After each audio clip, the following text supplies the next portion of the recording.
Hey guys, Steve here from Bloom Audio. What would you think if I told you that one of the best audiophile DACs on the market right now is actually a pro audio DAC? Well, today we're going to take a look at the RME ADI-2 DAC FS and find out if it really is.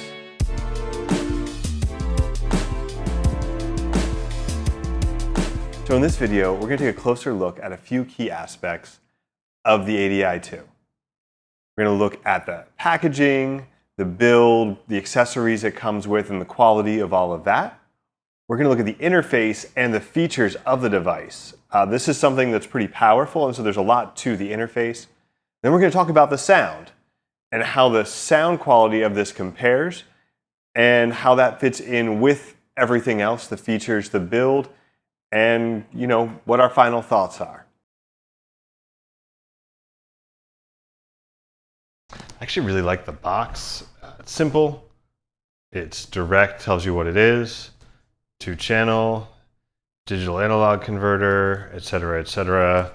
It does get a little bit, in there with the just the extreme power headphone amplifier, which maybe by studio pro audio standards is pretty extreme, but by audiophile standards, not so much. Decent power though. Gives you your inputs, your outputs, your basic specs. Could use a little more detail there. Overall, nice box. Let's take the sleeve off and pop this open. So you get a manual. I had someone it comes in a couple different languages. I had someone describe this to me as like a phone book. It's not really that bad, but there's quite a bit to it. Then we get the unit itself. Now I did already open this one up, so this is actually a unit with quite a few hours of use on it, not actually a brand new unit. Some silica gel. Nice solid metal construction, vented on the sides. The feet are pretty nice, they're not going to wreck your desk. Very nice design. All of the knobs and everything, very high quality. It's just a really well put together unit. These are made in Germany, and it does demonstrate the sort of quality that you would expect from a product made in Germany. And here you get the basics. USB cable. It's a nice long cable. I think I measured it at 7 feet long, along with the power cable, which all in total measures about 11 feet long. Very nice. And you also get a remote that lets you switch your outputs, presets, all this other stuff. Basically control the unit, your bass and treble and volume. If you look closely, this is a purpose-designed remote. This is, which is actually pretty nice for this sort of unit.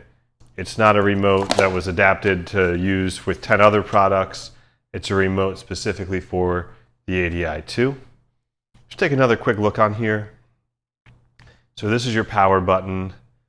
You have your main headphone jack and your IEM jack.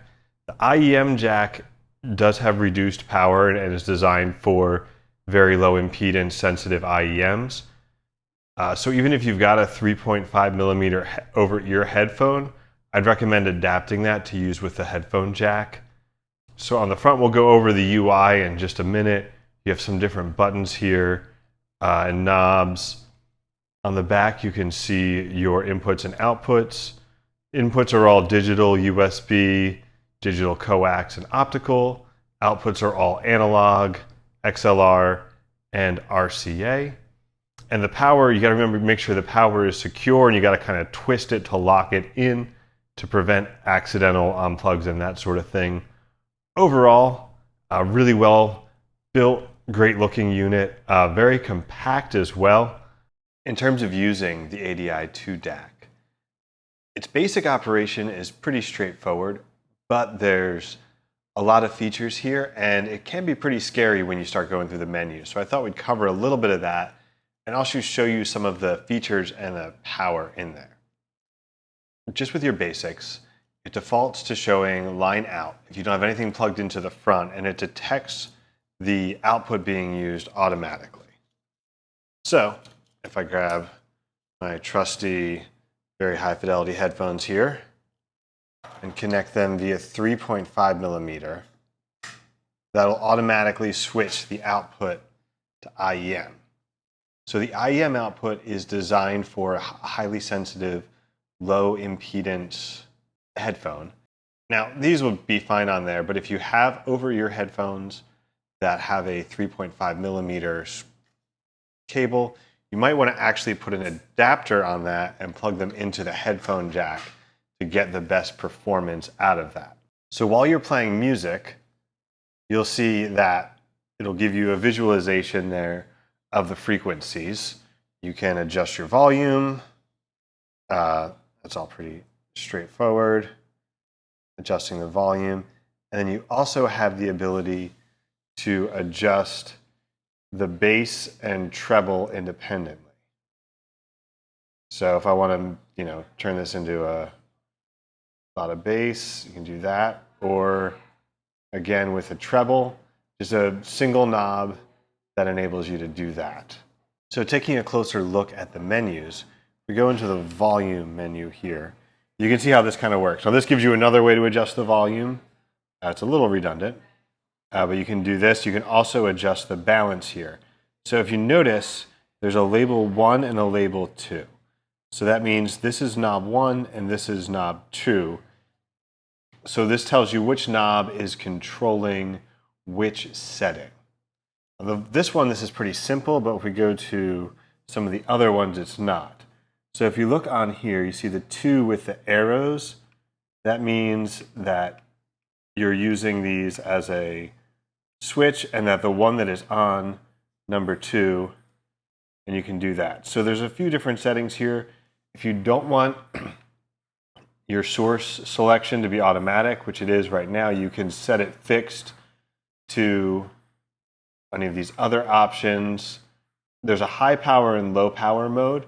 Again, with your headphone jack, for your average headphones, you can leave the high power mode off. If you're using planar magnetic headphones, you definitely want to have that on the high power mode to get the most out of that, to get the most current out of the amp. There's a number of other features. Definitely check the manual for the full thing. Crossfeed, is one of those. Also your digital to analog filter, which will have some very small adjustment to the sound. It has some of these legacy features like de-emphasis. Now, when I go into the next set, which is the EQ, this is where you get some of the power. So you can see this is my EQ of choice here. I was listening with the LCD2 Classic. I like a little bit of extra bass. So once you're in the EQ mode, you have to select what you're editing. So if I press the 2 button, that'll change what I'm doing. So I can adjust the frequency cutoff here and the Q factor here to basically change the shape of that. And then this knob will adjust the gain still. So you can, really get interesting with these curves. Let's turn that down so I don't blow anything up. So then I press it again, and this changes what type of filter you're using. So, do I want the shelf, the individual point? Do I want to make this into a low cut instead of the low shelf? So you have control of all of that. And if you also have control over different features. So, you can set the EQ on or off. There are 20 presets available for you to use with your devices. So you can set it manual. Manual will leave it so that this is the EQ, just what you have on. Temporary will reset the EQ when you turn off the device. You have the setup functions of your device, which includes your DSD and other things. Again, definitely check out the manual if you're going to pick this up because there's a lot to it. For a lot of people, just the simple power of adjusting your volume, adjusting your bass level and your treble level, and some of the automatic switching that it does is going to be more power than you need. But if you need more than that, the RME ADI-2 does have a lot of power in these menus that you can unlock.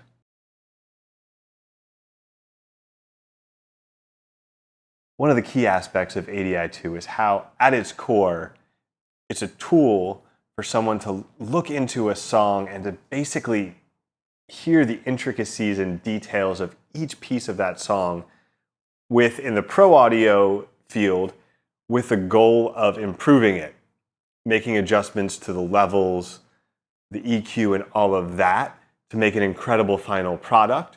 And as an audiophile, the goal is just to enjoy that final product by being able to see deep inside of the song. That means the tuning is neutral, the delivery is very crisp, the sound is transparent, very strong separation of instruments and voices in there. The soundstage is not particularly big. It's a moderately sized soundstage with good, three-dimensionality, but not particularly large. The imaging, again, gives you strong positioning. It's not as holographic as some other DACs I've heard, but when you put on headphones with really strong imaging characteristics, or especially the IEMs I found with this, you do get that holographic sense. But I would say the soundstage and imaging aren't as strong. They're aspects that are more focused on the utility of it. This is not a massive, exaggerated soundstage. This isn't incredibly holographic imaging, though there is solid positioning, weight, and separation in the stereo image. The bass is accurate and linear. There's good texture and dynamics in there. Mids, again, very strong detail, well-balanced, good presentation and timbre there. Treble is actually a little smoother than I expected, not quite as incisive, which I suppose makes for a non-fatiguing sound for long listening sessions in the treble. So in a lot of ways, you get what you would expect maybe in a DAC at this range. Nothing exceptional, but all very solid in terms of the imaging, the tuning, and all of that. I think what really sets this apart are two things. One is the fact that you get this very reference quality detail, it's very neutral tuning, without it sounding clinical or sterile.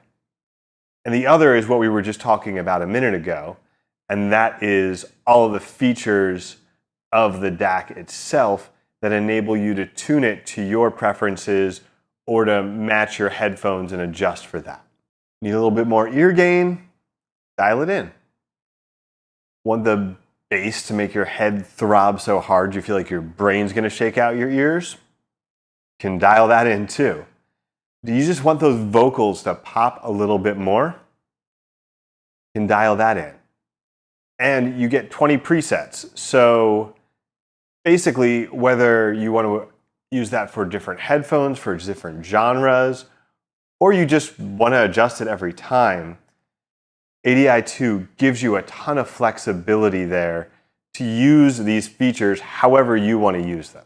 In terms of power, ADI-2 is not going to win any awards. Most dynamic headphones will do really well. An HD800S, a Focal Clear MG, that's going to do really well. And that sort of middle tier of planar magnetic headphones, LCDX, Aria, Meze Elite, even going up to say like a Hi-Fi Man HE1000 SE or something like that, you are getting solid power, but it's not Susvara power, it's not HE6SE power, it's not really that top end that's really going to deliver the big dynamics even with some of the other planar magnetic headphones that I mentioned.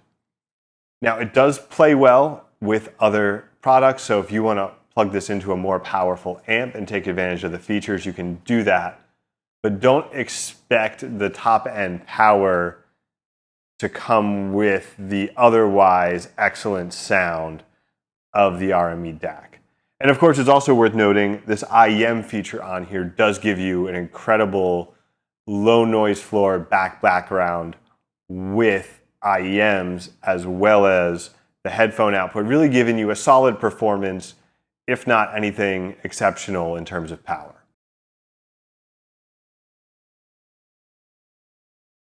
with just the inputs, outputs, and a volume knob, the RME ADI-2 DAC FS would be a pretty solid DAC at $12.99, but nothing really special. When you add in everything else, from the build, the design, the parametric EQ, it all comes together in something that really is an exceptional product. So with one foot in the audiophile world and one foot in the pro audio world, ADI-2 really does find a balance that makes it an incredible DAC. Thanks for watching. You can check out the ADI DAC2, the Pro version with more features, a lot of other great products at bloomaudio.com. Be sure to like and subscribe, and we'll be back soon with more hi-fi personal audio content.